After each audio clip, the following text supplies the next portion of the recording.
Thanks for the introduction. Yeah, I work with 3D marketing. I've been there almost 2 years. So you guys know Manos. I worked with him up until about a month ago. I'm also kind of nervous about the steps, so I keep myself grounded.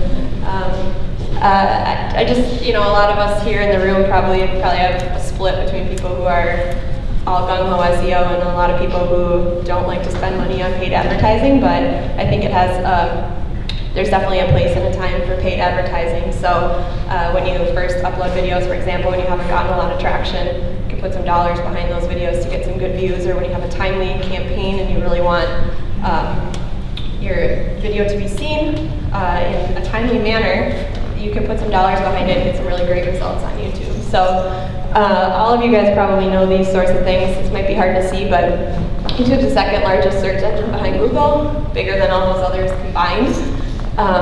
There's 100 hours of video content uploaded every minute, so you can use paid advertising to capitalize on that content and make your video appear next to those other sorts of related videos.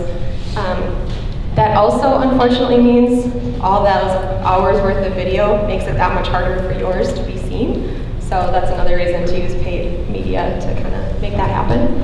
And then there's people searching 3 billion times per month for YouTube, within YouTube. So are you there when people are looking for you or the service your company can offer? That's really the question to ask, and how can you make sure that you are? So if you're convinced, I was going to do a song and dance until let's get it started, but I thought the picture would suffice. So the first thing you would need to do if you wanted to launch a paid advertising campaign on YouTube is actually, of course, you need to have a YouTube account first. And then the second thing you need to do is have a Google AdWords account. It's the easiest way to run YouTube videos, and then you need to link the two. So a lot of you probably are familiar with these, but when you first go to start an online video campaign, there's going to be fairly easy directions for how to link the two accounts. So that's really the first step to getting started with paid search advertising on YouTube. What happens if you don't have any videos, but you want to do video advertising? You don't need to look like her. You don't need to be pulling your hair out. It's okay. You don't have to have a Super Bowl ad to be successful with YouTube advertising. There's a lot of great videos that get traction if you put a couple dollars behind them on YouTube. So one of the things you can create is an informational video that shows people how to use your product or service, or maybe once they have it, what are some additional features they can really extract out of that purchase that they made. So that's one type of video you can create pretty easily in-house probably, or for a low budget. You can show users how to do something. Like we worked with a client who has a recipe site, and then they also walk through how to actually create those videos, or how to create those recipes using video. So it's not these multi-million-dollar commercials that are created that you have to put dollars behind on YouTube. Another thing that's worked really well, we worked with one client who's in the healthcare industry, and they showed patients who had certain procedures done, and then we amplified the people finding those videos on YouTube, but those success stories really grabbed hold and people were very engaged with those videos. So people like to see how other people have benefited from your product or service. And then of course, if you already have some content created, maybe it's in the form, it's more commercially, you can definitely still help people find those on YouTube. You can have those run before another YouTube video starts. That's related content, just like a commercial would happen on traditional broadcast media. Okay, so we've got our account created. Hopefully you've got some sort of video that you've been able to upload to YouTube that you want to promote. The next thing you're going to do is create a new campaign. So this is just within the AdWords interface. You go to a new campaign and you select the online video type. I'm not going to walk through a ton of the specifics for how to do these things because I figure you guys have been in these tools enough. But you set the campaigns you set the campaign settings just like you would for a traditional AdWords campaign. You can specify the geolocation you're trying to target, if you want to have things run on a schedule, what devices you want to target, all those sorts of things. So once you've got kind of the skeleton of the campaign created, you're going to start creating your ads. And this works pretty simply. You just select a video from your YouTube account that you have linked to your AdWords account, and you write an ad just like you would for a traditional paid search ad. So 25 characters in the headline, 35 in each of the description lines, and then you'll have an option to pick from one of the thumbnail images from your video. So this is a time when it's important to have selected good thumbnail videos when you uploaded your video, so you're not stuck with a blurry image of a person that doesn't look right. You want to still follow advertising best practices and have an attention-grabbing image along with your video. And then you're going to choose which TrueView formats and which networks you want your ad to appear on. So I'll jump into what those are and what they look like. Okay, so the 3 TrueView ad formats are InSearch, InDisplay, and InStream. InSlate was actually discontinued at the end of 2013, I believe. But InSearch is exactly what you'd think. It's when someone goes to either YouTube or is on Google and gets some video results. It's when they type a keyword, your ad would appear. So your ad's going to look like just like the one we looked at setting up with the thumbnail, the headline, and the descriptions. People, if they click on it, will be taken to your video watch page. In display, this one's a little bit different. This is where someone's watching content of another video that in the description of that video has keywords that are related to the content keywords that you're bidding on. Your ad can show alongside that content or as an overlay for that content. And that can happen either within YouTube or on the Google Display Network. And you get the choice of where you want that to happen when you set up the advertising. And then lastly, the in-stream is the advertising option I mentioned. It probably works best with commercial type videos. This is one that we tried with the recipe videos that did not create a lot of engagement because those videos weren't produced to have kind of like a wow bam pow impact in the first 30 seconds. So if people watched them, they just got bored and left as soon as they could from the video. And then a little bonus feature is the call to action overlay. This is also done within you can do this within your AdWords account in the YouTube advertising section. You can create an ad that shows when someone's watching your video, whether they got there organically or via a paid search ad.